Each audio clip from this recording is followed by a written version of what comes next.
Il y a deux types de peurs. C'est un peu bizarre, mais c'est comme s'il y avait des peurs normales et des peurs bizarres. C'est comme s'il y avait des phobies honnêtes et des phobies qu'on doit cacher.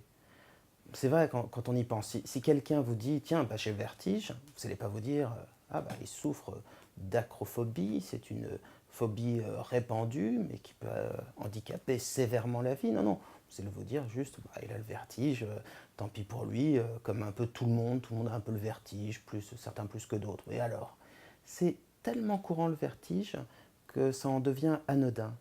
Si quelqu'un vous dit je suis claustrophobe, vous avez déjà vu des claustrophobes, des gens qui ont peur d'aller dans l'ascenseur, qui ont peur d'être dans des endroits exigus, le métro par exemple. Bon, ça vous paraîtra normal, et puis d'ailleurs ces personnes-là ne vont pas forcément aller suivre une thérapie, alors pourtant que ces deux types de phobies peuvent être très très embêtantes.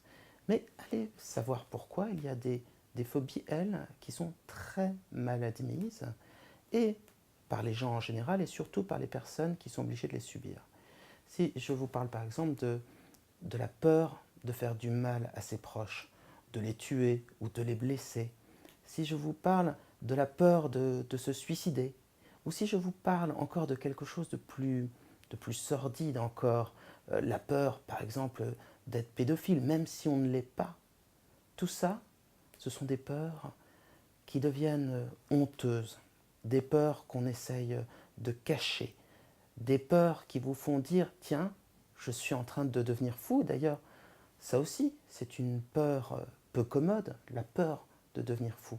Comment est-ce que vous en parlez?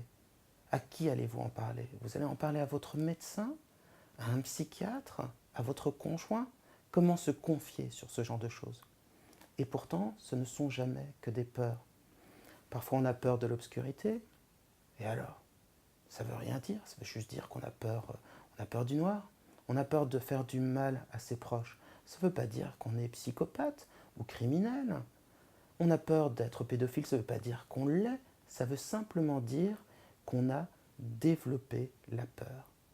Et ce type de peur, cette peur honteuse, cette peur pourtant 100% normale, a un nom, on parle de phobie d'impulsion.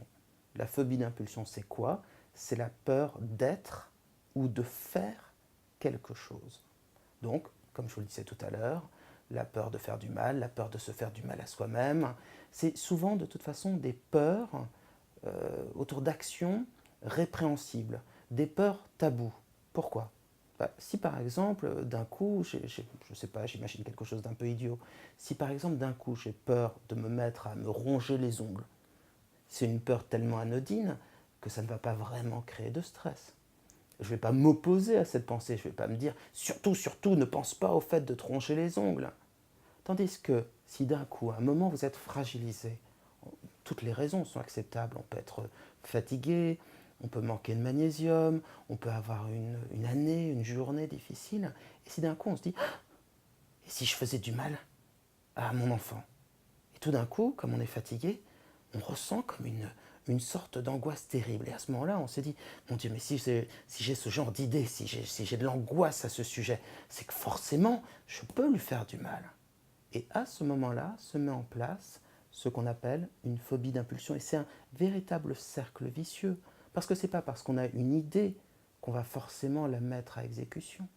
Généralement, si on a peur de faire du mal à ses enfants, c'est qu'on les aime, qu'on veut les protéger. Si on s'en fichait, on n'y penserait pas. La plupart des criminels, quand ils s'apprêtent à commettre un meurtre, eh bien, ils s'en fichent. Ça ne crée pas d'angoisse. Si ça créait des angoisses, ce ne seraient pas vraiment des criminels. Donc généralement, la peur est un indicateur de santé mentale. L'indicateur qu'on est quelqu'un non seulement de moral, mais aussi sain d'esprit, comme le veut l'expression. Donc il ne faut pas s'inquiéter quand on a des phobies d'impulsion. Ceci étant, c'est plus facile à dire qu'à faire. Moi, j'aimerais vous parler de plusieurs exemples. L'une des phobies d'impulsion la plus répandue, c'est la peur de faire du mal à ses proches. Sûrement parce que c'est la chose la plus intolérable au monde que d'imaginer à un moment égorger un membre de sa famille, faire du mal, violenter un de ses enfants. Et donc c'est une peur qu'on retrouve très souvent. Moi je reçois souvent en thérapie des mères ou des pères angoissés qui me disent «Mon Dieu, j'ose plus aller dans la voiture avec mon enfant parce que j'ai peur de faire une embardée et de volontairement vouloir le tuer. Ou bien je vois moins mes enfants parce que j'ai peur de leur faire du mal. Ou quand ils viennent, je cache les couteaux, je cache tout ce qui pourrait être dangereux.» Et puis ces phobies d'impulsion, elles touchent d'autres domaines. Je vous parlais tout à l'heure de la peur d'être pédophile. Donc vous avez des hommes, des femmes qui sont angoissés à l'idée de faire du mal à un enfant. Autre phobie très courante, c'est la phobie d'impulsion autour du suicide. La peur de se faire du mal, la peur de mettre fin à ses jours. Bien, les personnes qui en souffrent ont tendance, par exemple, à éviter de se raser avec des rasoirs qui coupent. Elles ont tendance également à fuir les objets coupants, ou bien à fuir aussi les fenêtres. Pourquoi? Parce qu'il y a toujours ce risque qui n'existe pas, mais qui est perçu, le risque de passer par la fenêtre et de sauter du troisième, du quatrième étage, peu importe. Les phobies d'impulsion sont des phobies très répandues. On peut par exemple aussi les rapprocher de ce qu'on appelle la peur du vide.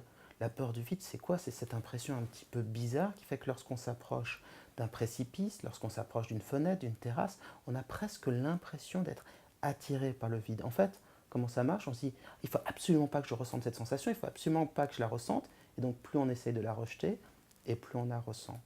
Et puis il y a un autre problème qui s'est développé ces dernières années, je dirais depuis à peu près 10-20 ans peut-être.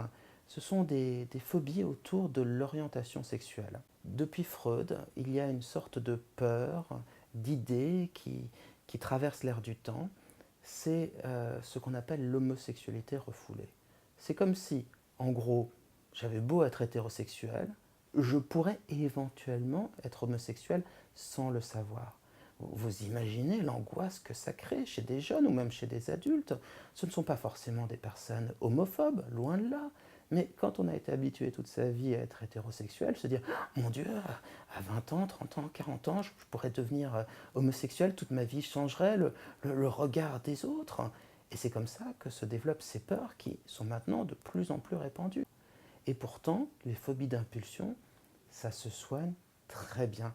Et ça se soigne même plus facilement que les phobies classiques. Pourquoi? Parce que, en fait, tout se passe dans la tête. Souvent, les gens hésitent à savoir si les phobies d'impulsion sont vraiment des phobies, ou bien des TOC, ou bien des obsessions. Franchement, ça n'a aucune espèce d'importance. En fait, c'est quelque chose de tout simple. On se sent mal, on se sent angoissé, et plus on essaye de ne pas penser à quelque chose, et plus on y pense. Donc, faire du mal à quelqu'un ou faire du mal à soi-même, par exemple. Comment ça marche?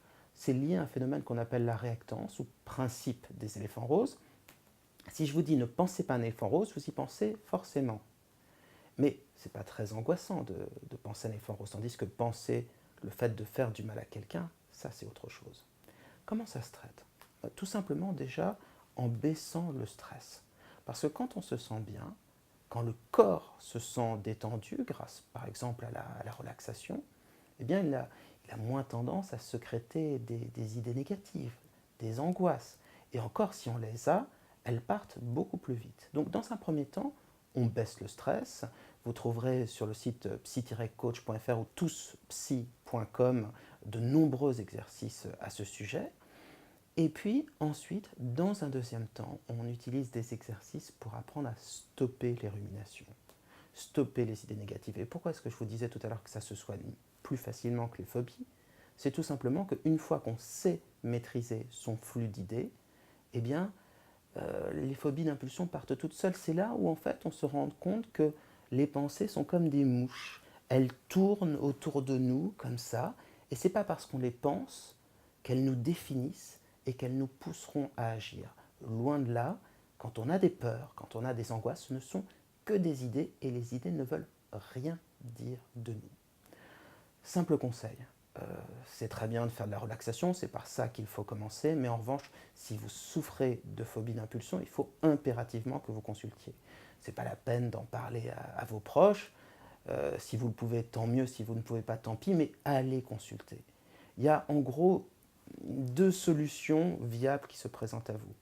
Soit vous passez par la psychiatrie, et dans ce cas, vous aurez des antidépresseurs qui luttent contre les ruminations, soit vous passerez par ce qu'on appelle les thérapies cognitives et comportementales ou les thérapies brèves. Moi, évidemment, j'ai une petite préférence pour les thérapies brèves, simplement parce que le temps d'une thérapie est beaucoup plus court, c'est aux alentours d'une dizaine de consultations. L'avantage des thérapies brèves, hein, ou des TCC en comparaison avec les médicaments, mais parfois on utilise les deux, ça ne pose pas de problème, c'est simplement qu'on a une sorte d'assurance systématique de résultats que les médicaments ne peuvent pas toujours apporter. Donc en tout cas, quel que soit votre choix, vous vouliez passer par les médicaments ou par une thérapie ou les deux, consultez impérativement. Moi, ce qui me navre toujours, c'est quand je vois des personnes qui souffrent de phobie d'impulsion et qui ont dû vivre pendant 10, 15 ans, 20 ans, parfois plus, avec ce poids en permanence, cette inquiétude d'être fou, cette inquiétude d'être criminel, cette inquiétude d'être dangereux. Ce n'est pas acceptable, surtout quand on sait que c'est un problème qui se résout bien et que c'est un problème normal. Les phobies d'impulsion, ça peut vous arriver à n'importe quel moment de votre vie. C'est juste une conjonction d'événements négatifs, une fragilité et une pensée qui se greffe à cette fragilité. Si vous souffrez de phobie d'impulsion, bien sûr, je vous souhaite bon courage. Surtout, dernière fois, consultez. Si vous avez besoin de plus d'explications, il y a un article très bien qu'on a publié sur touspsy.com qui décrit bien le phénomène.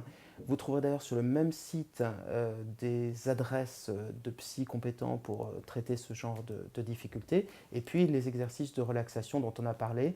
En revanche, je n'ai pas pu mettre à disposition les exercices sur les ruminations anxieuses, toutes les idées négatives qui tournent, tout simplement parce que c'est un exercice qui est un petit peu difficile à expliquer, donc je préfère, comme les autres thérapeutes, généralement l'expliquer en direct. Donc, ne vous résignez pas et faites ce qu'il faut pour vous débarrasser de cette angoisse intime.